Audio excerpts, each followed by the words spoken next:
Okay,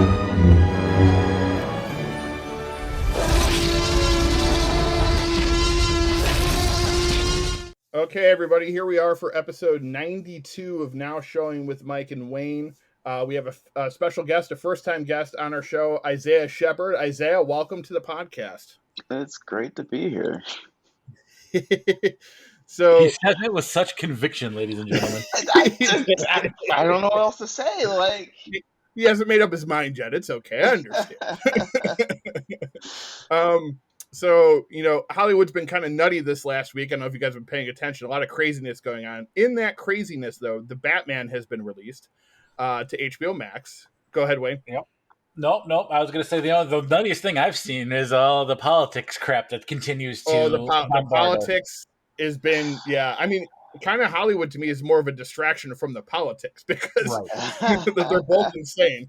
But which is more entertaining at this point? Because I'm not sure. Because it's a toss-up. I swear to God. From Mike Tyson beating a guy in an airplane to Tom Cotton trying to recognize Jackie Robinson while also not recognizing African Americans across the country. It's just a crazy world we live in right now. It's and as much Wayne as we don't want to talk about it anymore, we're not going to. I'm just going to mention it. Ever since the Will Smith slap, everything's just gone downhill. Oh man, I'm so glad that we've kind of died down from that a little bit, but it's still kind of there. I stand by this, and my buddy Kevin Marks will also agree that ever since Harambe died, it's been a shit show. Okay, maybe that we could trace it back to that. I mean, I guess really 2016 is where it all started to go downhill, and I think we can all agree on that. But regardless, we have the Batman, so that's some positive news. We're going to get to a series. We're going to get to our review of that one, but before we do that, we're going to talk Batmen, live action Batmans.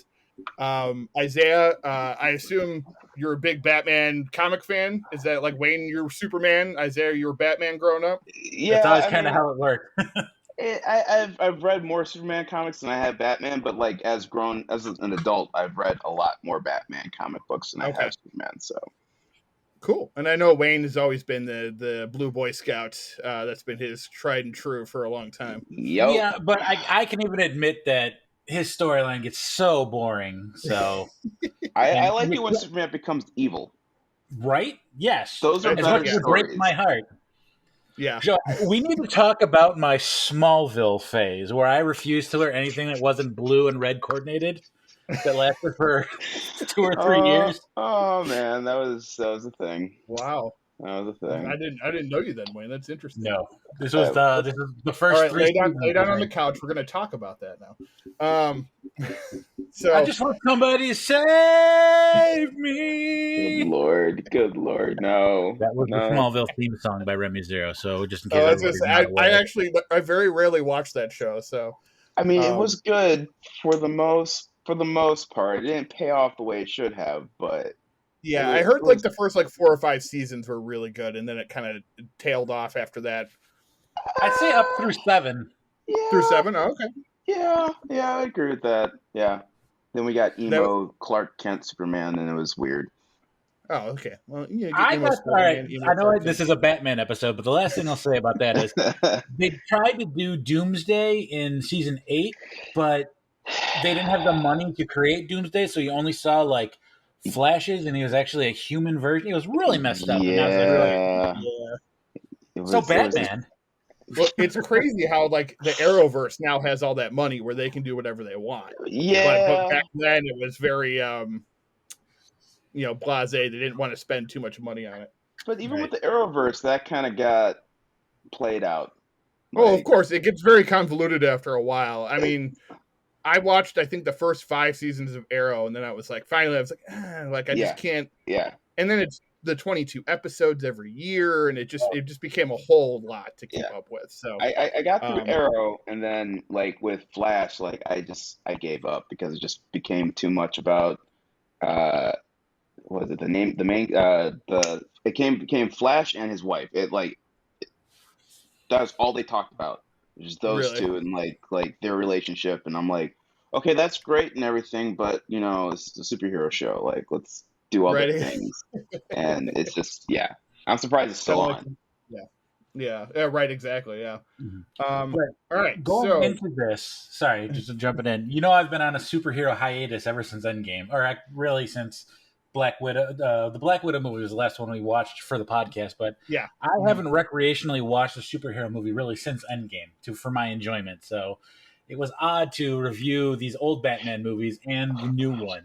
So I will admit I missed it to a point, and yeah, so interested to kind of see if we're all going to line up on our opinions on these Batman films. these Batman films. All right, well, let's dive into it. Let's get into, and we'll talk about, we won't get too much into it, but we'll talk about Adam West a little bit. He, kind of started the live action Batman. I think that's probably where where the three of us probably saw him for the first time as a child. Yep. Watching those old reruns of those old cartoons, or not cartoons, those old TV shows. They feel like cartoons because that's kind of how they were done. Yeah. Wasn't the intro a cartoon? Basically, yeah. The intro was a cartoon. So what was your guys' take on that when you first saw that Batman?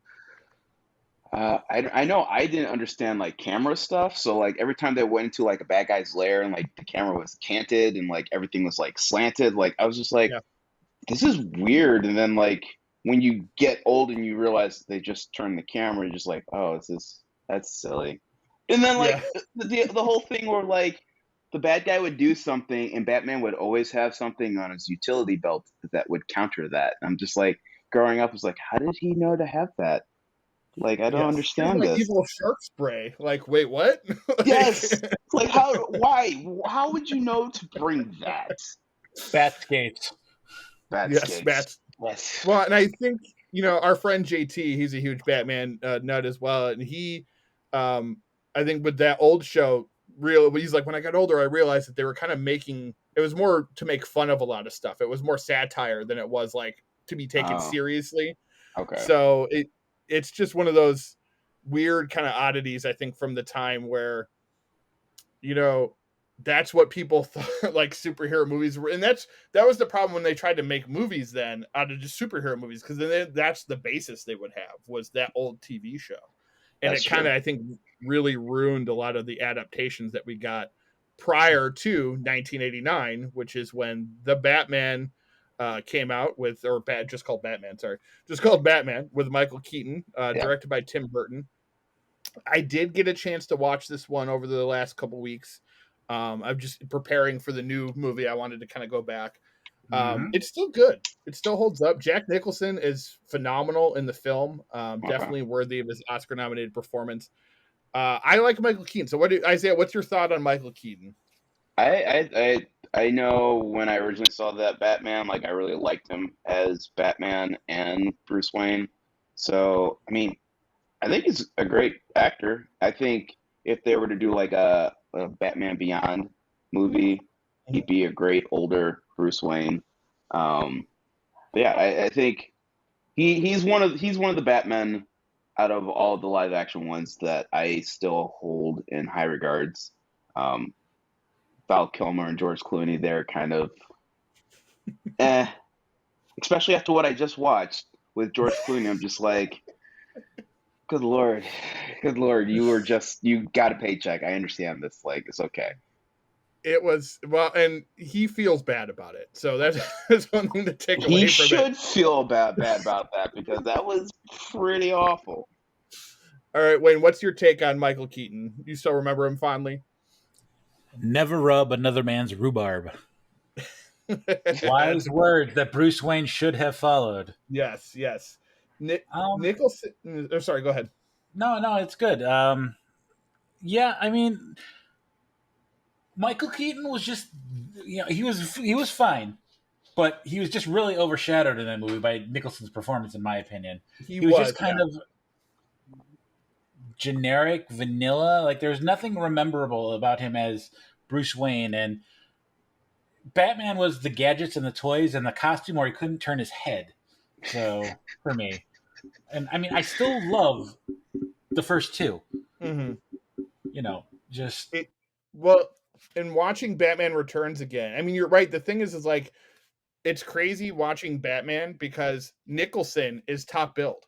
So you're like, how is the villain the top billed person over Batman in Batman? But that's because it's Jack Nicholson. Was Kim Basinger headlining before him, Keaton as well? No, it's Nicholson and then Michael Keaton, and then I think it's Kim Basinger is third. Because I mean, back then I kind of would have thought she was a bigger star than Michael Keaton was. I mean, yeah, I think they were both kind of coming into their own at the same time because he was coming off of Beetlejuice, which was huge. So and she was just breaking big right at that moment as well. So I think they were kind of on the same level. We're Nicholson again. Nicholson was Nicholson. It was this huge moment.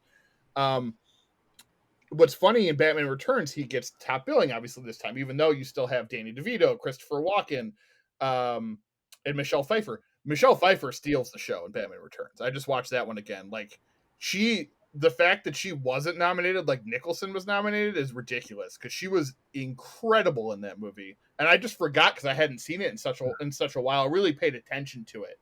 I've put it on, in the past, probably in the past couple of years, but like I actually sat and watched it. And I was like, holy shit! Like she was on another level in that movie. So I don't know if you guys remember her from that, but it was insane. I definitely remember her being in it. I don't remember what my feelings were back when I originally saw that movie, but I just thought it was Batman. I thought it was cool. Yeah, I think she was no Halle Berry though. Oh Lord!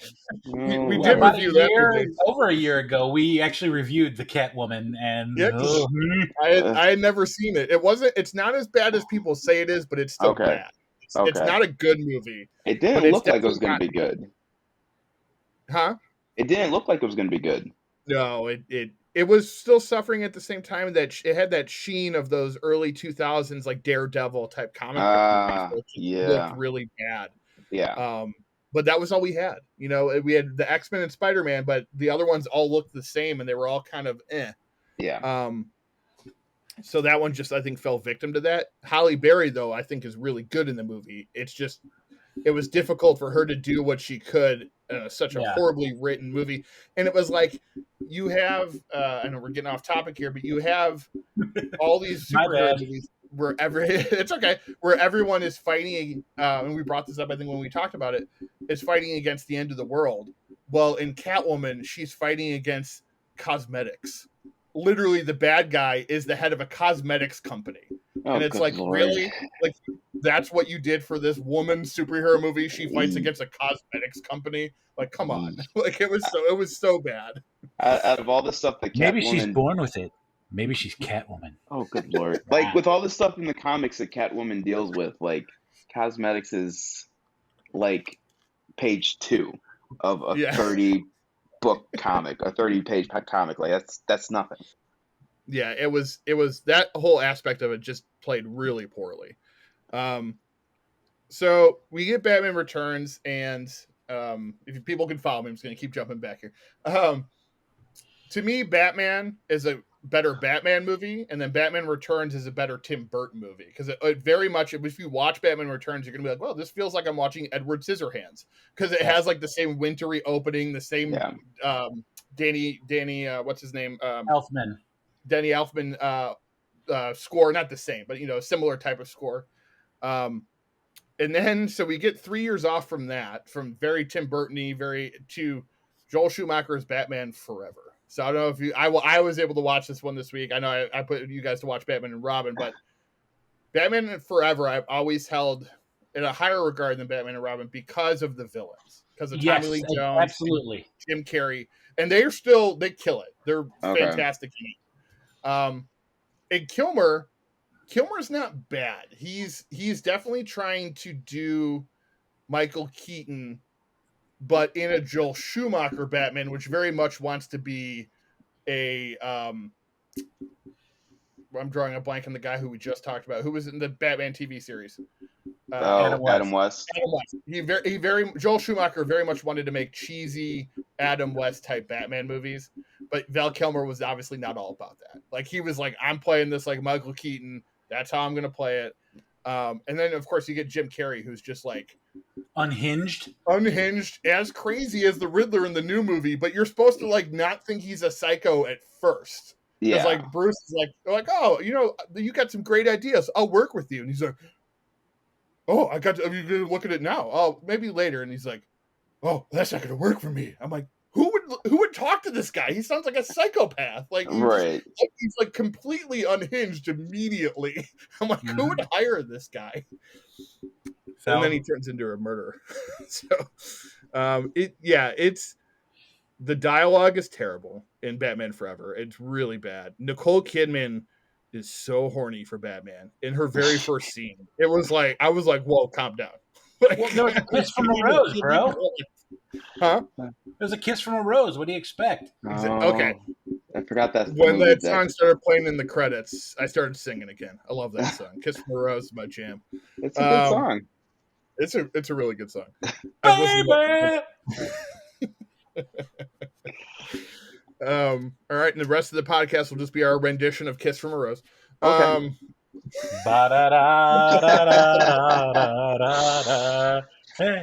I mean, probably the best part of the movie, to be honest. Like, there used to be a greater time. I forgot the words. Sorry. Performance is canceled. Batman Forever is when they really started with the puns. Now, it's not as punny as our next movie, but there were a lot of forced puns in Batman Forever where you could tell Kilmer felt uncomfortable. Did you just do that on purpose? It's not as punny as the next one? We were trying to ignore that and just move forward, and then you called it out. If I was a supervillain, I would be called the Derailer, because that's what I do to every podcast. Yeah, basically. It's okay, though. I think people will come along for the ride, and they want to see where it's going to go next. So Batman and Robin. We all watched Batman and Robin this week because I wanted to dive into the bat nipples of it all. Yeah. So let's talk about the opening scene where we just get random close-ups of bat nipples, bat butts, bat crotches. I just don't understand what they were thinking. Like, really? Like, why? And you take what's funny because like we can go over our rankings of the Batmen later, but like to me, Clooney is like the biggest movie star out of all of them. Now he wasn't at the time when he made this movie, but right. He really is like the most worldly known movie star, and he is easily the worst Batman. I think out of it. Would you guys agree? Yeah.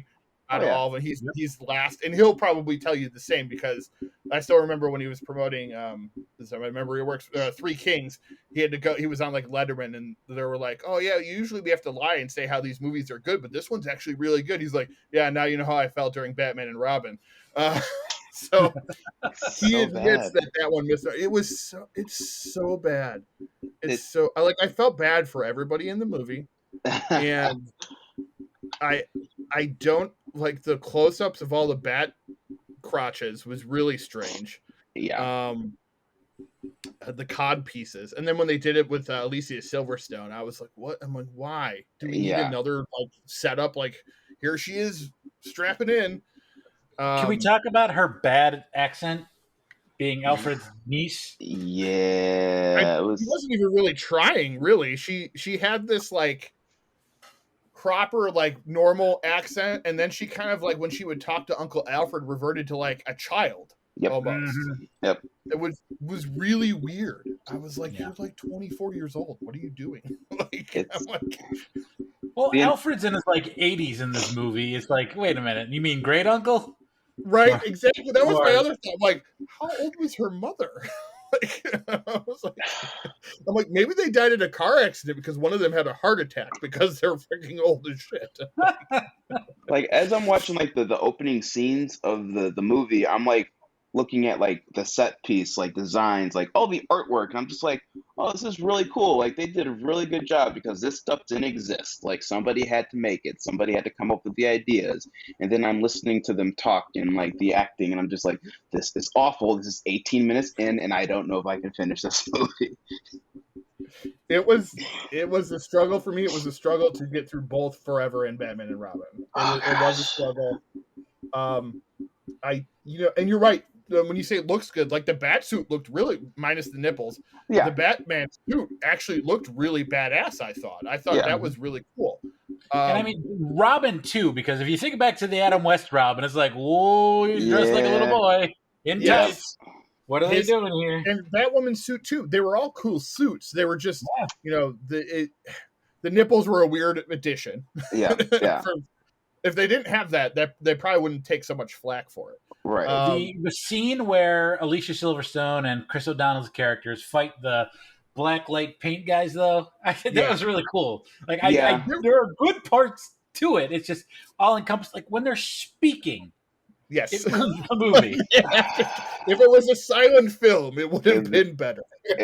Yes, I agree with that 100%. And also, I thought it was weird that like towards the end, when like everything's winter, their suits suddenly changed to a winter version of their suits, and I'm just like, but you guys didn't change. Like, how did that happen? Like now that's utility belt. Yeah, I think that goes to that whole Adam West thing you were talking about, how they were always prepared. Joel Schumacher wanted to make that. So that was like, we always have to have something that's going to be needed. You know, the bat, the one that's like the submarine, the bat vehicle, and all the, just having all the tools, and the fact that Alfred had a suit made for her already. Yeah, which was like, how? Like, how? I also thought it was funny too when she goes Alfred's down got into a kink. Yes, when she's like, when his voice comes on the screen and it's his face, but it's obviously a computer. She's like, Uncle Alfred, it's me, and I'm like, it's a fucking computer. Who are you talking to? Do you not understand how computers work? I know it was back in the day and computers were different, but like, come on. It's back when FaceTime was still underground. Yeah, even then you would understand the fact that like you can't talk to a screen and expect it to respond to you. So yes. Okay, so I'm talking to a screen right now, and it's talking back to me. It is. It's not the 90s. Sorry. Another interesting fact: the only other Batman movie where a villain gets top billing, Schwarzenegger is first on the screen there. Obviously, he was huge back then, and Clooney was Clooney had From Dusk Till Dawn, but this was his, I think, first major movie outside of ER. So this was, he wasn't a movie star yet. Right. And I think this just determined that this was not the type of movie. They tried to make him an action star, and he's just not an action star. He became the movie star he is because he's like a Clark Gable. He's like, he's that presence. He's not the action star that we all, the same with Ben Affleck, the action star they wanted him to be when he was in the late 90s, early 2000s. And this movie definitely tells you that. Essentially, George Clooney is Bruce Wayne. He's not Batman. He's just Bruce Wayne. And out of all the people that cast, even including the newest Batman, they all look good in the cowl. He did not. He was the only one that I was like, that does not fit him. It does not. He doesn't have the right chin for it. The face just doesn't work. Yeah. It was really weird. Chris O'Donnell's terrible. He's not great. I like him, but he's not good in this movie. It's bad. And a lot of it, I think, could be attributed to the writing, probably. How about the Arnold puns? Do you guys have any favorite ones? Gosh, I don't like puns, so I tend to like ignore them or forget them immediately. But yeah, he's got a bunch. There's a bunch there for him. I mean, that's pretty much his entire structure of dialogue is based on puns. Everybody chill out. Ridiculous. Absolutely ridiculous. One more diamond. Dinosaurs? The Ice Age. Everyone's like, that's not even a pun. Nor is it true. It's just, it's a movie like, I think people, if you haven't seen Batman and Robin or you haven't seen it in a while, you have to watch it just to kind of understand like how awful it is and how awful Batman can be.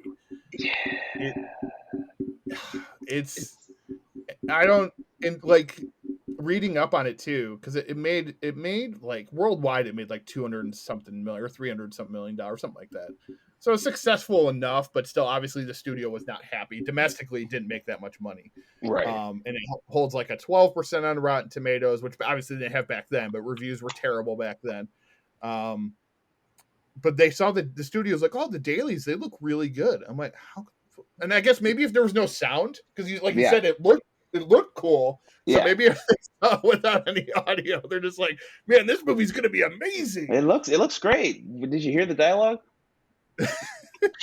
No, yeah. There was no dialogue. Poison Ivy.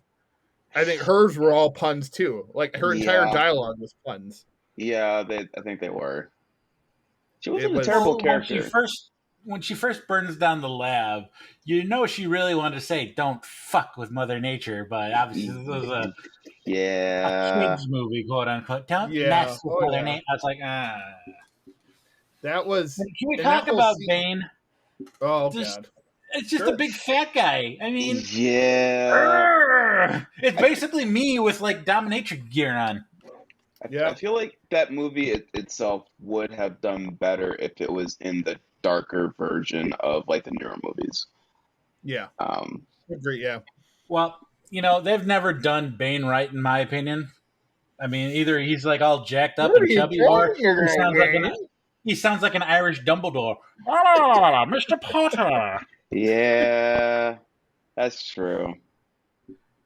So, anyway, my 2 cents. You adopted the light. My favorite thing is that when that movie came out, everyone just started doing Bane voices all over the place. All right, so let's move past this disaster. It is a disaster, but it is on HBO Max if you go in to partake in this disaster of a film, Batman and Robin. In 2005, we get Batman Begins, and we get, in my opinion, he may not, I think between Batmans, it goes between Michael Keaton and Christian Bale on who's the better of the two. In my opinion, Christian Bale is definitely the best actor who's ever played Batman, I think. Yes. He's one of those character actors which have come under fire of late for some reason or another. But he, gets into his roles, and I thought he did a really good job. What did you guys think of the Bat voice? Because that's the biggest thing that I think he gets criticized for. I don't mind it, but I want to know what your guys' opinions are as more Batman fans than me. I don't think his voice was bad. And even again, like, I kind of feel like no matter what he did, like, in the scene for the voice, it's going to be on the post team for the audio on how they manipulated it. Because I guarantee they manipulated it even more just to make it sound different. For sure, yeah. So I think it fit the whole persona of Batman. Mm-hmm. Like, he's not just going to talk like a rich guy or like a normal guy. It's like he wants to strike fear into these dudes. So, swear to me. Yeah. And I get, like, it's what I would have done.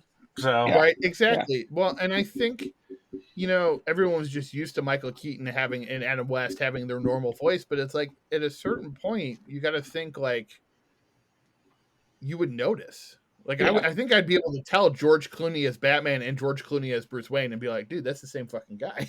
Right. It's like the Superman Clark Kent thing. Let me put on these glasses really quick. Yeah. I think most people, like, they go off the cartoon version of Batman, where Batman has, like, this iconic voice, and then Bruce Wayne has a different voice than Batman, and then they try to say, hey, in the movies, it should be the same way, and it should be just as iconic when Batman's speaking, and it didn't happen, but I didn't also, like, it didn't take me out of the moments when Batman was talking in the newer movies. No, I think it fits. It fits into the theatricality of Batman and what he was trying to do, I think. And, I think people kind of miss that, and maybe just don't understand that that's what the whole kind of purpose of Batman was, is for him to be a different version of himself. So it's not supposed to be like the same voice. And like, I mean, I guess, it's Christian Bale. He could have talked with a Cockney accent if he wanted to. They probably figured that wouldn't work. So yeah, I really, I think Batman Begins is one of those movies that gets better with every viewing. It's like, I didn't go back and rewatch these because I've seen these 3 films like enough to where I know them pretty much by heart at this point. And I love them. I love, Christopher Nolan's take on it. What do you guys think of the realism? Do you like that take on it? Like the whole, where all the villains are kind of based in reality? Yes, absolutely. I think it's much better than what we saw in Batman and Robin, where it's just like like it basically it's a live action cartoon. That's what Batman and Robin is. Like those are live action cartoons.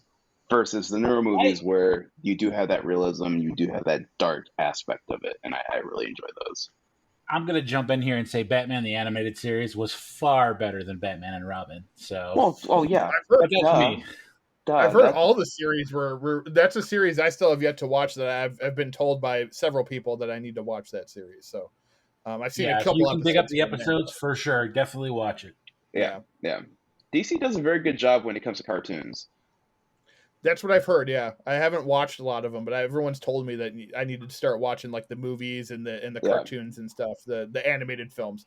Until they made the death of Superman. Yes, in 2007, that got awful. That was awful, and then they did the Injustice movie, and that was also awful because I heard the Killing Joke was awful. Yes, that was awful too. But like the Superman ones, like. The problem with those was like you have all this content, like all these comics that spanned like multiple comics, and you try to condense everything into like an hour and a half when really you should either make multiple movies or make it a cartoon series where you can actually go through everything in its entirety versus trying to shoehorn everything in, and then nobody's happy because you have to cut stuff out, you have to change stuff, and it's just like, okay, so you're insulting my intelligence because I know that's not how that happens. Right. Well, and then I heard what the Killing Joke was they had like 45 minutes of material that they had to stretch into like an hour and a half. So then they added a bunch of stuff in that people were not happy about. And they just, from what I hear, they didn't do it justice. So. Well, I had never read the comic for that. Me and Wayne saw that movie, and it was just awful. It was terrible. I heard they because they added like a backstory of like him and Batgirl having or Batwoman having a relationship, which is not in the comic from what I understand, and that was like a total like people were really pissed that they put that in there because it was like almost like an abusive relationship, they said, which was really weird. Yeah, he was very controlling and very domineering and strange. Doing it in the bat streets were kind of weird too. It was a weird ad to put in there. I was like, all right, well. I personally would have liked to have seen a Death in the Family where the Joker kills Robin. I heard that was a good one too. Yeah, I haven't read that one, but I heard that was good. That was hard. Good. Like that came out in what, 93, 95, something like that. Yeah. And it was hard to get through. It was like raw and holy shit. That's when you really get to see like the Joker as not like this funny clown, but really this psychopath that really nobody should really ever like. And yeah. Well, I think that's a good segue into The Dark Knight. I think like that's what you get from that Joker, and that's why I think I love it so much because and it's a scene I think a lot of people don't notice. But remember when he's burning the pile of money? He's got that Asian guy who's their money launderer up on top, tied to a chair. And I think if you like, it's almost like a blink and you miss it thing. And then he lights the whole thing of money on fire, obviously killing that guy. So it's like it's this chaos that that obviously he talks about throughout the film that he brings that is as the famous Michael Caine line is some men just want to see the world burn or something like that. Not quoting it verbatim, but that character, it's crazy to think like that character has like 25 minutes of screen time, but he takes over that whole movie, which is like a 2.5 hour movie. But really when you come out of that, all you think of, you're really left thinking about Heath Ledger and the Joker and like the role, the line that he delivers right before he kills the Asian gentleman. It's not about the money, it's about sending a message. Yes. He was so good, man.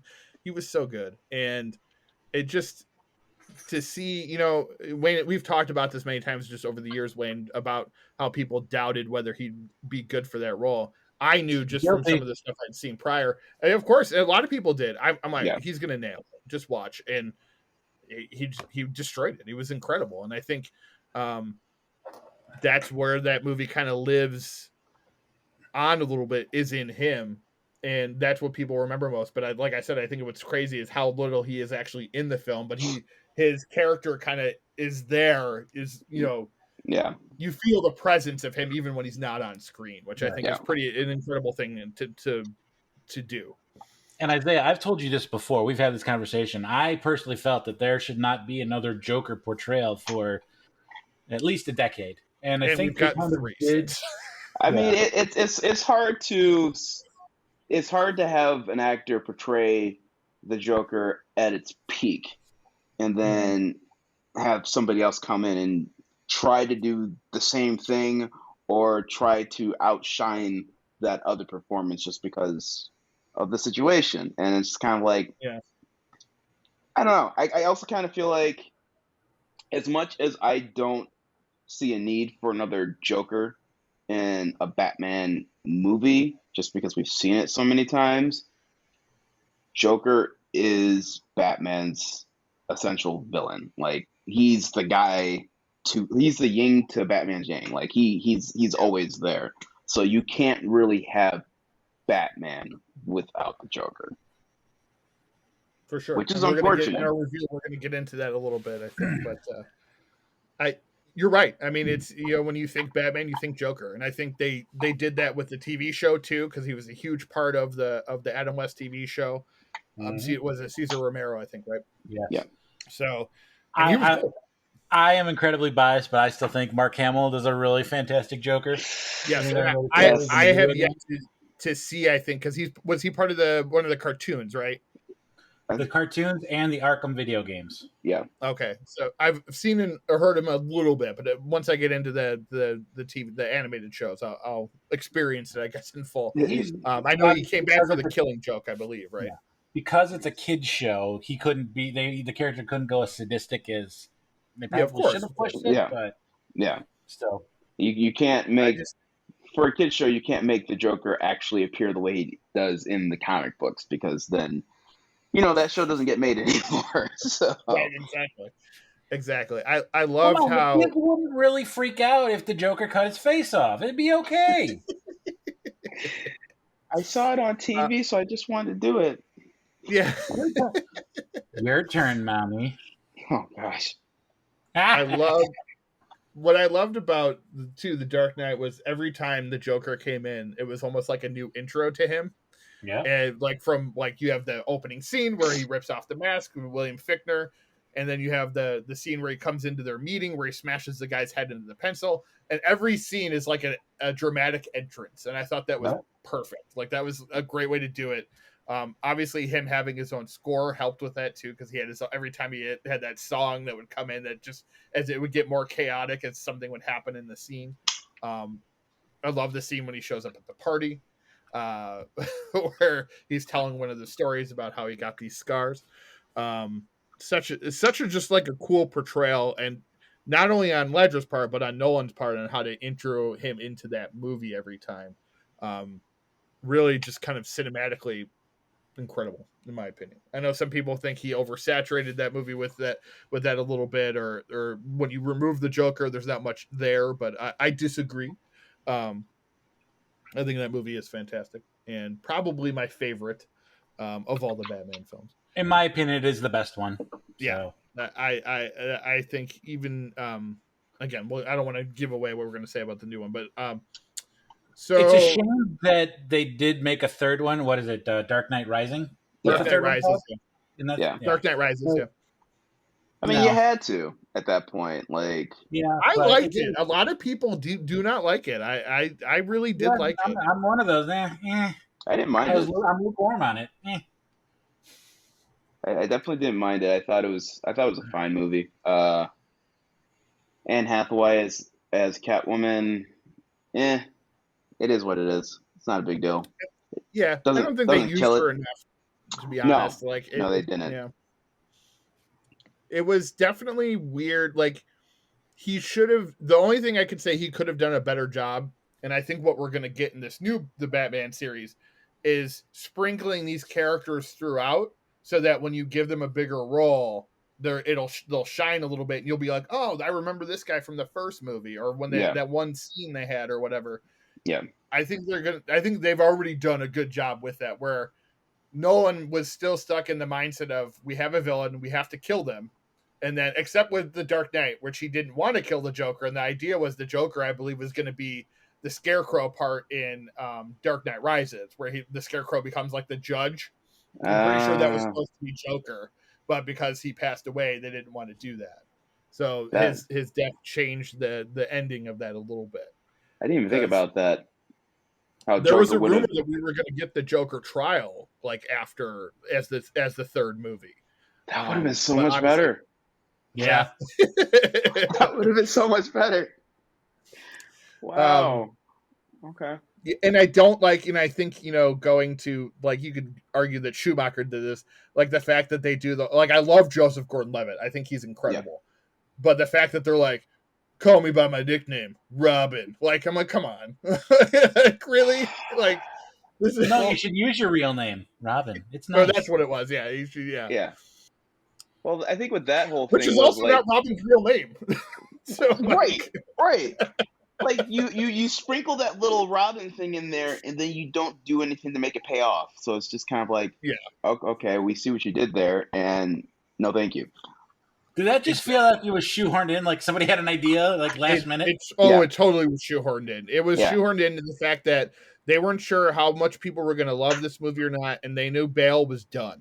So it was like, let's see it. Now, Joseph Gordon-Levitt says that there wasn't a planned sequel. I think the studio was like, let's do it just in case we want to do another one. And then when Nolan didn't want to do any more, they just went a different direction, obviously.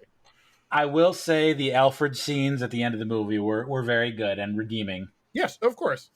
I think, but Michael Caine can pretty much polish any turd. Well, and me too, though. I really like Tom Hardy. So, like, while a lot of people did not like his interpretation of Bane, I actually did. I did like it. I thought he did a good job. It is funny in most Nolan movies he does have to have something covering his face when he speaks. So it's an interesting little. If you've ever seen Dunkirk, he plays one of the pilots in the airplane, so he's got like a pilot mask on like the entire time. But yeah, it was, I don't know. I liked it. I haven't seen that one in probably a little while, so maybe I won't like it as much because, like I said, I know it hasn't aged well. People have now come from being like, oh, it was okay to like it's terrible, and I don't think it's a terrible movie, but I get it, I guess. It's not terrible. It's just it didn't live up to the Dark Knight's tremendous. I think that was right. When you come off with that movie, then you want something to reach. You always want the next movie to reach higher, and unfortunately, it did not. Yeah. All right. So then we get into. I don't think the worst Batman. However, I think probably some of the worst movies, and that's Ben Affleck. And I think he was a good Batman as he acted well in the part. Right. Whether you like the characterization of him, I know a lot of people were upset that he killed there was a list of how many villains the Batmans have killed, and they're all very low until you get to Ben Affleck's, and it's like 25 plus. they're like he killed at least 25 people in this one scene, and it's like, most of them in the older Batmans, they kill the villains essentially. That's really what their death toll was very low, except for a couple villains. I think Christian Bale only killed before he was Batman, when he was learning to train under Liam Neeson's character. That whole avalanche and shit, a lot of those guys died, but he didn't kill anybody really after that. So when you guys saw Batman vs Superman, what was your take on Batman when that came out? I mean, I'm one of the few that actually liked that movie. So I thought, again, it's one of those situations where I thought that Ben Affleck was a very good Bruce Wayne. Mm-hmm. He was an okay Batman. His portrayal of Batman didn't kill it for me. Like it didn't make me feel like, oh, he's a terrible Batman. Like, it's just stupid. Like, what's he doing? Like, no, just like, oh, he's just an older version of Batman, and I think he's portraying that well. Yeah. I think he did a good job. I just think the movie didn't hold up. Wayne, your take?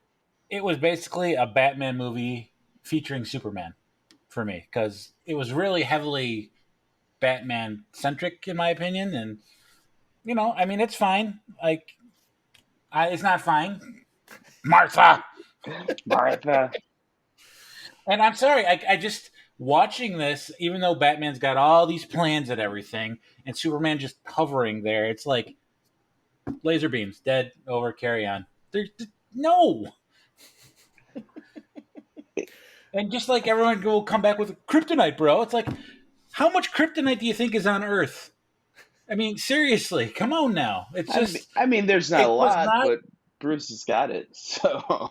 Yeah, that's fine. And the gas, I liked that, but seriously, it's like, okay. It just, for me, like the whole them fighting each other thing, I don't know. For me, it wasn't executed well, I guess. Like it could have been. I think a lot of that's on Snyder. I don't think that's on Cavill or Affleck. I think a lot of the problems with Justice League and Batman v Superman were on the ineptitude of the director, which when we have a whole episode, Isaiah, you go back and we talk about Zack Snyder and we really get into it. And how I'm just really as I get older, not becoming a fan of him. I think you get the Doomsday. I'm sorry, Michael. I'm getting fired up again, like the last time we talked about this. You have Doomsday, but you make him look like a fucking cave troll from Lord of the Rings. It's like, fuck off. Yeah, I don't know. For me, I liked the whole. I'm sorry. Go ahead. No, when it comes to Snyder, like I come from like the whole. It was the studio that screwed everything up. So there are some moments of that, and I do like you could definitely see in Justice League where that happened, where they made Joss Whedon cut that thing to 2 hours when they had over 3 hours of footage, and because it was supposed to be a 2-parter. So that I get, like they totally, and then they gave him his chance to do his movie, which I think we agreed it's a better version of what they were trying to do in their first Justice League. However, it's still a mess. It's just a more Zack Snyder's Justice League is a more coherent mess than the original Justice League. Right. Just because 20% of it is in slow-mo. Exactly. It's only 4 hours.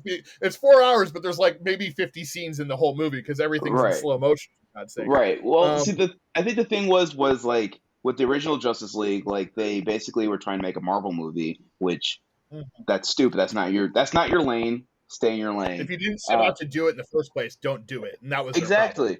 Yeah, that was the other thing. Like you have all these characters, and you've only really spent time on Batman and Superman. And Wonder Woman, like you haven't really done anything to flesh out any of these other characters, and then you try to make a movie where they're all showing up, and I'm just like, cool. And I completely forgot about Aquaman, and that's why I like his movie. I couldn't care less about Aquaman in these movies, but I like the Aquaman film. Yeah. But this is why like DC just needs to keep what they're doing. They have this new Batman thing going in their own direction, and then they are still spinning off of the DCEU, but they're kind of ignoring all the bad stuff. So I think if they just keep doing that, like we are getting Michael Keaton as an older Batman in the Flash movie, assuming it doesn't get canceled because Ezra Miller won't stop punching people. Yeah. Not to speak light of that, but that's really what's going on right now, and they've pushed that movie to next year. So I wouldn't be surprised if they come out and they're just like, yeah, it's not coming out. So, I mean, they should just reshoot his scenes with somebody else. I mean, they've proven, Hollywood's proven use the TV show Flash. That's what a lot of people want. They want Grant Gustin to be thrown into the new movie. Which honestly, you probably have enough scenes from the TV show. You just swap them in. I mean, you most likely do. That's the sad part. So, the guy that played Dawson's dad on Dawson's Creek, wasn't he the original Flash? Oh yeah, TV show. He was. Yeah, bring that guy back. What the hell? He's on the Flash. He's on the Arrow show. Yeah, he is. Oh, okay, there it you was go. Awesome. Yep. It was one of the times where the Flash TV show actually did something really cool, and I'm just like, oh, I'm for that. And then they do their normal stuff. I'm just like, all right, I'm gone again. Didn't they do a multiverse and they have Tom Welling on for a scene, but he wasn't Superman anymore? Well, he wasn't. He didn't wear the friggin' suit, which I'm just like, guys. Well, because they brought him because they had Brandon Roth as Superman as well, even though he's in the Arrowverse as Adam. So they had like a whole Superman thing. That whole thing, like the multiverse show they did, it was really good. It was a good episode, but nice. Yeah, I heard that people should just, because I think that's available on its own, because it was like 3 or 4 parts or whatever. I heard that was really well done, and I really like some of those shows, so maybe I'll have to watch that at some point. Yeah. So, okay, so Batman, Ben Affleck. Okay, let's go down before we get to the review of the new movie. Let's go down. So, who's your guys' number 1 Batman? Christian Bale, probably. Wayne? Yeah, Bale. Okay, I think we're all in agreement in that. Michael Keaton second? Yeah. Yep. All right. I would put, and this is leaving out Adam West, because, you know, Adam West is good, but that was a TV show mostly. I would put Adam West before the rest of them. Before the rest of them? Okay, so you would do Adam West after Keaton. And then... Or before Keaton. And then everyone else is at the bottom. No, after Keaton, and then everybody else is at the bottom. Like, screw you guys. Like, no. What about the voice actor that portrayed Batman? I forget his name. Kevin Conroy? Yeah, I think I'm putting him above West. Well, and he got to be him in person in the Arrowverse, actually. He got to be an older Bruce Wayne in one of the episodes. Yes, cool. He did. Yes, he did. Yeah. So, okay, cool. I agree. He goes above Adam West because his voice is iconic, and he did a very good job. But still, Val Kilmer and George Clooney are at the bottom. I think George Clooney is at the way bottom for sure. Mm-hmm. Like you said, I didn't dislike anything Val Kilmer did. I think it just was not a great movie, so it really just kind of, that's really what makes that film bad. That one had Batman Forever had interesting points because you have Drew Barrymore, who was kind of trying to find her way back to stardom at that point as one of like Two-Face's like side chicks. Like, so that was an interesting, like, why is Drew Barrymore in this movie?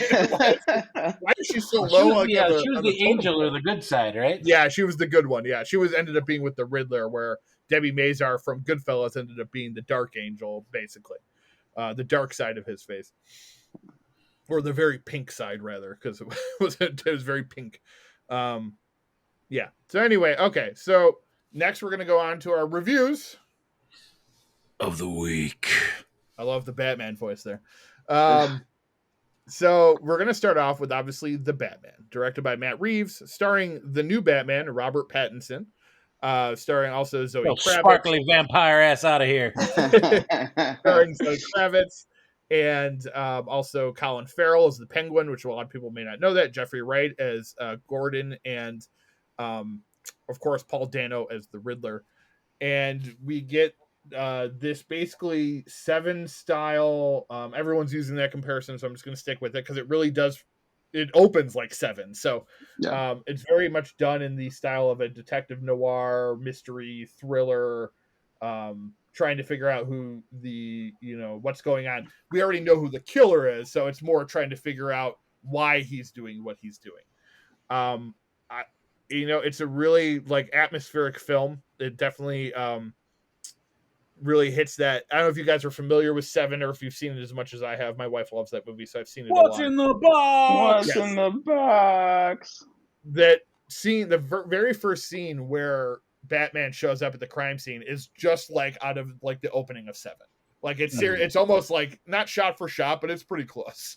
You're just like, wow, this is like, they really obviously are going for this inspiration. I'll be honest, like I don't know what you guys thought. I really dug this film. I liked the style of it. I thought he did a really good job. I think Pattinson gets a bad rap because of the Twilight movies. Wayne and I have talked several times about how him and Kristen Stewart have really done really fantastic work after Twilight, but no one really seems to care. She just got nominated for an Oscar. So like, I mean, they've done, for playing Princess Diana, which she was incredible in. She's got lots of really good movies. He's got lots of really good movies. They both kind of stuck with the indie style filmmaking after Twilight. And I highly recommend watching a lot. Like, watch Robert Pattinson in Good Time. Good Time is really fantastic, and he's really good. I'll let one of you guys take over here. So what did you guys think of the film overall? I thought it was a really good movie. I thought that Robert was a really good Batman. Like, I'm looking at him in the suit, I'm just like, he looks really good as Batman. Like, I'm confused what's going on here. And then him as emo Bruce Wayne, I'm like, okay, I get it. Like, I get that the director is a huge Nirvana fan. He basically wanted to make Kurt Cobain as Bruce Wayne, and that's what we got.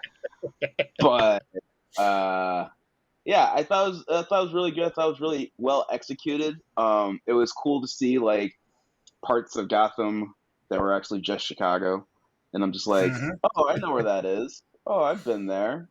Like, that's cool. And like, the one thing that I really liked about this one was that it was less about the gadgets and the Batmobile and more just about Batman trying to figure out, one, like who he is, and then two, trying to figure out like what's the best way to save the day. I agree. I want to build off that and how Batman isn't this perfect fighting machine, martial arts master where, he still gets kind of fucked up in this movie. He does. He gets his ass kicked a lot. And I was like, this is kind of cool. Like, I'm digging this. Yeah. Because, I mean, isn't this like the second year as him? Like, yes, year 2 of his portrayal? So yeah. It's still relatively new. I liked... Oh, sorry. Go ahead, Wayne. Sorry. No, it's just like, while he's in phenomenal shape, he's not like this hulking big, I'm Batman type thing. It's like, he's just, you said, emo Kurt Cobain Batman, and that like it's so perfect because it totally is, from the hair to the expression, and just, it is, got a lot of shit going on. It's like he's fucked up, and he probably needs to lay on the couch for a while and work some shit out, or maybe some anti-anxiety or anti-depression medication or something. It's like, bro, you're a billionaire. Smile. Go bang some supermodels. Yeah. I mean, this being his year 2 of being Batman, it explains a lot of how him as Bruce Wayne is acting. Like, he still hasn't really resolved anything as far as, which, I mean, not to be insensitive, but like his kids died, or his parents died when he was younger. Like, he's now like an adult. Like, there should have been enough time to deal with that, but he clearly hasn't dealt with any of that. So you can see him now, like, it being year 2, like he's basically using Batman as a way to deal with all of his personal demons. Yes. And when he's Bruce Wayne, he doesn't know how to deal. He doesn't know how to cope. Yeah. Versus all the other portrayals of Bruce Wayne that we've seen where clearly he's got it together. Clearly he figured something out. Here's my question. I wanted to, without trying to give anything away, the portrayal of the parents in this film being more like how they would be billionaires and reality. You know what I mean? Reality. I really, really appreciated that. Yeah, because you have the child, Bruce, who views his parents in one way where they're like larger than life do-gooders. And then you see the reality of the parents where, no, the mom's kind of messed up. The dad is actually not as good as Bruce actually thought he was. And like, you see the families that combine together to try to basically take over Gotham. And it's a different take of the story that you didn't think would be there. And when they finally went there, it was just kind of like, oh yeah, I guarantee that's happening right now somewhere in any country, any city in America or elsewhere. Like, I'm sure that's a thing. Well, and I like the take too of and speaking to the parents, how he views them, and then how basically the rest of society views the 1%ers. That's Riddler.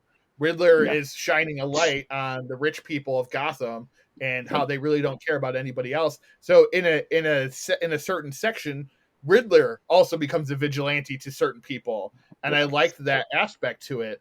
That kind of gives you like, wait, like, so who's right here? Like, and it's a good through line too to Batman and how he is, and how poorly they did it with Affleck in the Batman vs Superman, where he's now the disgruntled Batman who then has to get back to being the hero, which is then settled by Superman dying. He's like, well, I got to be the hero again. I liked how I hated that. I loved how they did it in this, where you have him. He's this kind of kind of like the first season of Daredevil, like this vigilante that can't control his emotions until like but as the movie goes on, he starts to kind of understand who he's supposed to be. And I thought they did a really good job with that without him being a mass murderer. Like he didn't just pull a machine gun and start killing people. He maybe would go too far and start punching someone a little more than he needed to, but he didn't actually murder anybody. So I really liked how they handled the Batmobile, like you guys talked about, the fact like a lot of people are big fans that it's just a regular car again. Like that it's not this big tank, it's not this something crazy that you need to that like wouldn't exist. Like they wouldn't allow someone to own that type of a vehicle, really. Yes. I thought they did a really good job with Catwoman. I really liked Zoe Kravitz. I'm a big fan of hers. She felt very real, I think, and I thought that was a good casting choice. And they gave her enough to do. I mean, I was a little wary of the 3-hour runtime, but it does kind of fly by. It really, and it's not fully 3 hours because I would say the credits are about 10 minutes of the movie, so it's a little under. Right. But it's I mean, I really dug it. I'm really looking forward to where they go next. I mean, people know that there's a Joker scene out there that was cut. I don't know if you guys watched it. I'm glad they cut it. There is a little Joker. This is spoiling a little bit, so if you don't want to hear, there is a bit of a Joker reference at the end. I liked how they did that. I thought that actually was more better than what that scene would have done. Even though they're in the scene, obviously they were going for a Hannibal Lecter type treatment there, where he's got to go interview the psychopath to stop the psychopath. But I was really glad they removed that scene because it wouldn't have fit. I think, and I don't know if you guys saw it, but it's Batman interviewing the Joker in prison, and he's like, "We need to know how the psychopath works," and so it's a very much a Hannibal Lecter type scene, and it doesn't really work. If you have HBO Max, you could watch the scene on there. Okay. But it was. I think the way they did it was cooler. I'm interested to see. They obviously set up the Penguin, who's getting his own TV series, and yes, it is Colin Farrell. People may not recognize it, but you could, if you listen to his voice, you could kind of tell that it's him anyway. Yeah. But I thought he did a great job. I thought Matt Reeves with the direction, who did the last 2 Planet of the Apes movies, which were also fantastic. I thought he did a really good job with this film. I'm interested to see where they take it from here. What are your guys' final thoughts on the film? I thought it was good. Honestly, I know that it's setting up for more stuff, but I also kind of felt like even if this was the only one that they did, it was still a good movie. For sure, yeah. Even with a lot of these different versions of superhero movies, I walk into it as multiverse. All the other Batmans exist. They're still fine. They're still doing their thing. This is just a different multiverse version of Batman, and this one is really cool. But yeah, no, I thought it was really good. I thought it was really well executed, and I thought Robert Pattinson did a really good job as Batman. And I was just like, okay, cool. I guess I should stop making fun of him for being the vampire boy. It's come a long way. I think people forget that the first one of those was 2007.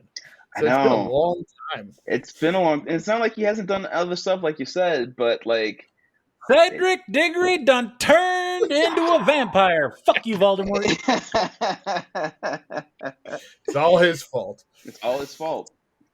So where would you rank it out of 10, Isaiah, if you had to give it a rating out of 10? Oh, okay. I'll probably give it 9. 9? It's definitely okay. not, I don't view it as the best Batman movie ever, because I feel like that's one of the Christian Bale movies. But it's up there. For sure. Yeah. It's up there for sure. Wayne, final thoughts and ranking? I enjoyed the darkness and the originality that they brought to it. Pattinson was very, very convincing as a Bruce Wayne Batman. Liked it a lot, and the fact that it was more realistic and he wasn't unstoppable. I'm gonna go with 7.5. Okay. I'm more with Isaiah thinking here. Like, I really dug this film. I wasn't sure what I was going to think of it, but I would definitely 9 out of 10 for me. It is right below The Dark Knight, probably tied with Batman Begins as like a good intro to this Batman. I'm really excited to see where they go from here. It'll just be interesting where they take this franchise, and if they're going to do 3 or they're going to do 6. Like, how many are they going to do? I have no idea. Right. When will he get tired of playing the role? I guess we'll find out. But yeah, so I mean, I think all 3 of us would definitely recommend people go watch this. It is on HBO Max right now. I think it debuted on regular HBO on Friday or Saturday, so you should be able to watch it pretty much if you have HBO. But yeah, definitely well worth your time, even though it is 3 hours. It did take me like 3 days to watch it just because I had to, no one was watching it with me. So I had to kind of start it and then pick it up later. And, but yeah, really, really well done. All right. So Wayne, we did have 2 movies that we were going to do last week. We'll just briefly touch on them because I don't think there's a lot to say about either one of them. The first one was a new Netflix movie called Choose or Die, starring Asa Butterfield. This is Saw meets War Games for me. It is. That's a good comparison. There are things that I like about the movie, like that they did, I thought were cool. It's gory enough. It's got some cool kills and stuff. Overall, there's not much there. The directing's okay. Just the setup of the story, and I don't know. It really just kind of felt like a half-baked idea. What were your thoughts on it, Wayne?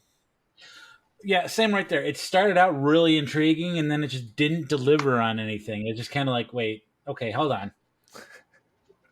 So the hacker is a serial killer or a torturer type. Hold on. There was no real clear path to it. So I'm sitting here making up my own shit as I go along. Like, okay. So, it makes me think too much. Yes. It's like if I have to create and finish the story to make it better, it's like, well. So Isaiah, it's a movie. The plot is basically this video game, like kind of from the 80s, comes to life and like makes you kill people. Basically, you have to choose or die. It looks like Oregon Trail. Yes, oh, good Lord, that sounds terrible. Why would you do that to yourselves? Pick good movies. There was available last week. Yes, we try to do new movies, and then last week was like the only one. So, it's not very good. It's starring Asa Butterfield and Robert Englund. Robert Englund is the voice of the video game. That is all. He is nothing else. He's not in the movie. Very disappointed when I'm like, I'm going to watch a new Robert Englund film. At least that's something. And I'm like, he's not even in the fucking movie. So he got really payday to do voiceover work. Basically, yes. And for people to be like, oh, I'm going to watch the new Robert Englund movie and then be disappointed like everybody else. Yep. I would, Wayne, I don't know, like a 3 out of 10 maybe? Like, what do you think? Works. 3, 4, maybe. 4 at best. Not completing the movie. Yes, right, exactly. So the next one, I don't know if you guys are familiar with this one. I had watched it before, but I wanted to kind of revisit it. It's called Robot Jox. Do you remember this movie from the 90s? Robot Jox? I did. I remembered this one. No. Go, Robot Jox! So, 1990, Stuart Gordon, the director of Reanimator and Bride of Reanimator, or he didn't do Bride, but he directed a bunch of other horror films, did a movie called Robot Jox. It is basically a futuristic movie where kind of like a Hunger Games, where people have to fight. You're not supposed to necessarily fight to the death, but you fight in giant robot suits, and the winner gets the water or whatever they're fighting for. I forget the food or stuff because things are scarce. Control of the territory of Alaska. Yes. So it's not and I'd seen it a bunch as a kid, so I've been wanting to revisit it for a while. I realized it was on Tubi, so that's where I figured, well, let's watch it. It's not bad, Wayne. I don't know what your thoughts on it. I still enjoyed it. It's a cheesy 90s film for sure. The effects aren't great. You could see the bad guy twist coming from a mile away. It laid the groundwork for Starship Troopers for me. I don't know why I related to that. Just It did, I no, don't for know, sure. the battling robots and the kind of like men and women fighting together as soldiers. I guess. Yeah, I don't know. It reminds me like Universal Soldier. Like it was kind of a lesser version, and I love Universal Soldier, so it's like a lesser version of that. It's typical 90s sci-fi where what they think the future is going to be. Kind of, you could put it up there with like Real Steel or something like that, but it's Oh more Lord. Okay. desolate, more the world is falling apart type of thing. Okay. But I still enjoyed it. I mean, it was it was a movie that cost like I can't believe it even cost $6.5 to $10 million. I don't know where they spent that money, but it was somewhere, I guess. It wasn't anybody in the movie either, because I don't like most of these. I know most actors, and like I'm looking at these names, and I've trying to think if there's even anybody I reckon. Oh, Jeffrey Combs, who was in that really doesn't count because he's in Reanimator, which is Stuart Gordon's other movie, or one of his other movies. I don't know. I would say like a solid 6 out of 10, Wayne. If people haven't seen it before, what do you think? I'm right there with the 6 for sure. Yeah, it's got a cult following. There's a special edition Blu-ray by Shout Factory who do lots of like old school horror and sci-fi films and stuff. I think it's a fun watch. It's definitely like harkens back to a different time of when what we thought sci-fi movies were going to be in the future, and it's very interesting. It also reminds me of Rock'em Sock'em Robots. So I think that's a good one. kind of this is as close as we got to a Rock'em Sock'em Robots movie back in the day. Can we agree that Power Rangers definitely executed better than this movie, though, with the robots fighting? Yes, it did. Any version of the Power Rangers executed better than this. Again, it was a small movie made by produced by Charles Band, who did Puppet Master. So it wasn't, he worked for Full Moon, so it wasn't like a huge. Even though MGM I think put it out, it wasn't like this big studio film by any stretch. But if you have Tubi, I think it's worth checking out just to see it. All right, so Isaiah, this is usually the part where we talk about anything that we've seen lately. Is there anything you've seen that you'd like people to watch or recommend? Good Lord. I knew this question was coming, and I'm completely caught off guard. Because the last movie that I saw was Batman and Robin, and that was just god awful. Nobody should ever go watch that movie because it was just the worst thing on earth. Like, it seriously was. Yeah, no, I think other than that, like any TV shows? No? Friggin' right now I'm watching Law and Order Organized Crime. Same. With Stabler. So I'm just like, oh, cool, show with just Stabler. That's awesome. So that's what I'm watching. Nice. I'm watching that as well. Wayne, anything you want to recommend this week? Not recommend. I am in the slog of the Walking Dead seasons where I forgot about those. They're fucking around with Negan, and I just don't care. So there's that. I was gonna go back and watch those.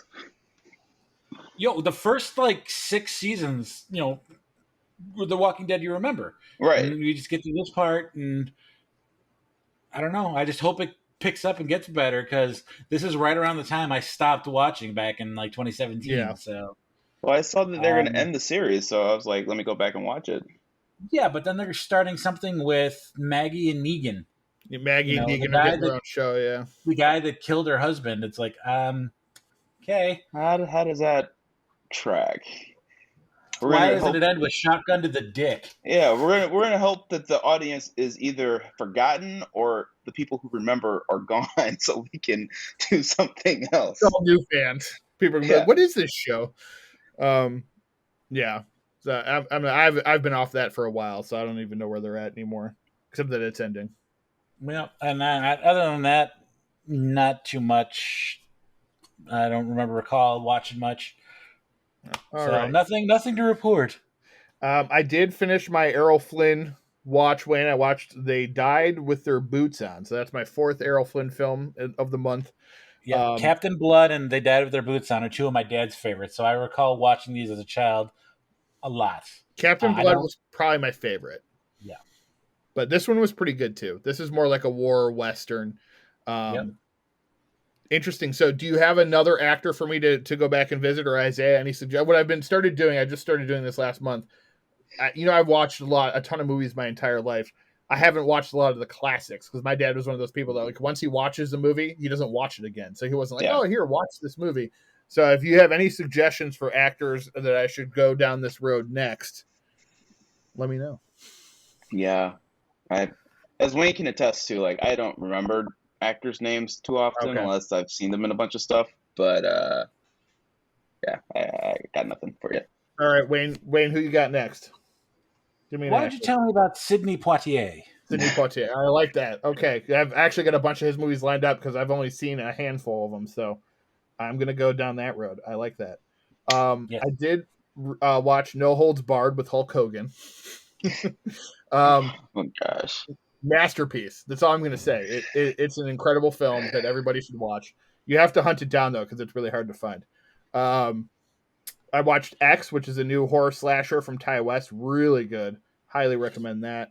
The things he's going to do for his country. Not that X. Different X. And not DMX either. Highwaymen on Netflix. Really good show about the two lawmen that brought down Bonnie and Clyde. Great movie. Yeah, it's really good. I watched Batman and Robin and Batman Forever this week, so unfortunately. But that's what I got. I'm making my way through Mayans finally. I'm finally in season 2 of Mayans, which has taken me forever to get into. So not any reason other than I saw someone post recently that they've got like 50 things that they have to watch. That's how I feel. There's so many TV shows and stuff that I haven't watched that a lot of times it just builds up until finally I just have to do it. All right, I'm going to run through news and notes, which there are a lot, so just bear with me here, but we'll be done here shortly. All right, Fox renews Elodie Young's cleaning lady for second season. Brie Larson joins Fast 10. Rumor that Namor will be the main villain in Black Panther 2. Casper returning to live-action horror TV show on Peacock. Spirit Halloween film on the way this Halloween, starring Christopher Lloyd. Walker Scobell from the Adam Project has been cast as Percy Jackson in the Disney Plus Percy Jackson TV show. Sonic Prime TV show coming to Netflix in 2022 with 24 animated episodes. Sierra McCormick and Gianni DeCenzo to star in horror film Burnouts. Will Ferrell joins Margot Robbie and Barbie along with Issa Rae and Michael Cera. Let's see. Justin Bartha reprising role for National Treasure TV show. Jessica Alba signs on to Netflix thriller series Confessions on the 745. Apple Plus and Tom Hanks working on sequel to Greyhound. I don't know why. Julia Gardner and Jessica Henwick to star in Australian social thriller The Royal Hotel. Ted TV show coming to Peacock with Seth MacFarlane reprising his role as Ted. Giorgio Wiggum, Max Burkholder, and Scott Grimes have joined the cast as well. St. Maud director Rose Glass directing Love Lies Bleeding for A24 starring Kristen Stewart. Salma Hayek replaces Tandy Newton in Magic Mike 3. Frank Langella fired from the fall of House of Usher over misconduct investigation that took place on set. He will be replaced and all his scenes will be reshot with a new actor. Sinqua Walls playing Wesley Snipes' role in the White Men Can't Jump remake. Still not sure why they are making that movie, but we'll see. Because they're out of ideas. Yeah, basically. Pretty much. Let's see. Rosabelle Laurenti cast as new character in the Willow TV series. The Man from Toronto, starring Kevin Hart and Woody Harrelson, is headed to Netflix as part of a deal with Sony. Susan Sarandon playing the villain in DC Blue Beetle film. Robbie Amell joins season 3 of The Witcher. KJ Apa, Isabel May to star in Wonder Twins for DC and HBO. Wonder Twins! Why? Because money. That's why. Jason Momoa to star in the Minecraft film from Napoleon Dynamite director Jared Hess. Karen Kasuma's Dracula film called Mina Harker has been canceled by Miramax because Miramax pulled out. That was being produced with Blumhouse, so there's just not enough money to go around at the moment. Streets of Rage video game adaptation in the works with John Wick creator Matt Damon and Ben Affleck are reteaming yet again on a Nike biopic about the signing of the Jordan shoe deal, so they'll be playing the executives or whatever. Let's see, live action Voltron movie in the works at Amazon from Dodgeball director Rawson Marshall Thurber. Sope Dirisu cast as Constantine in the HBO Max TV show produced by J.J. Abrams. MGK, Machine Gun Kelly, is directing and starring in a film called Good Morning. It will be out later this spring. Pig director Michael Sarnowski, Pig is a movie with Nick Cage I recommend everybody watches, will direct the adaptation of the 2018 graphic novel Sabrina, about a missing girl whose case goes viral. He will most likely tackle Sabrina after his A Quiet Place spin-off film. Bright 2 has officially been canceled by Netflix. Not sure if that's really part of the Will Smith stuff. I think that more has to do with they said they were going to do it and they haven't, and now they just felt like it was a good time to cancel it. So, releases coming up. Rebel Wilson film Senior Year premieres May 13th on Netflix. Frank and Penelope, directed by Boondock Saints star Sean Patrick Flannery, hits theaters June 3rd. Hacks Season 2 debuts May 12th on HBO Max. Dark Winds Western noir thriller premieres on AMC June 12th. Spider-Man Into the Spider-Verse 2, or All Around the Spider-Verse, whatever it's called, Part 1 has been pushed back from October to June of next year. Part 2 will be June the following year. Sony sets Madame Web for July 7th, 2023, as well as Equalizer 3 for September 1st, 2023. Lyle Crocodile moves from November to October to take Spider-Verse's 2 spot. Sony also announced that the Korean War film Devotion with Jonathan Majors and Glenn Powell will get a limited release October 14th before expanding on the 21st and going wide on the 28th of October. Jeff Bridges' The Old Man TV series finally debuts on FX June 16th.